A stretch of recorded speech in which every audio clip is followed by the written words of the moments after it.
সব থেকে গুরুত্বপূর্ণ জিনিস যেটা ছাড়া কাজই হবে না সেটা ফেলেই চলে গেছিলাম আজ। দেখতে দেখতে 10 দিন হয়ে গেল দাদুর চলে যাওয়ার, কিন্তু মনেই হচ্ছে না মানুষটা আমাদের মধ্যে নেই।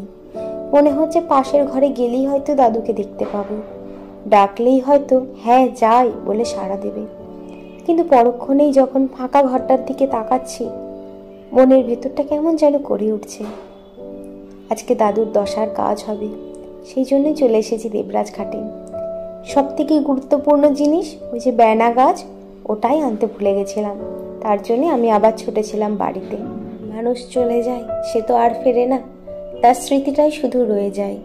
দেখতে দেখতে 10 দিন যেমন পেরিয়ে গেল, 1 বছরও পেরিয়ে যাবে।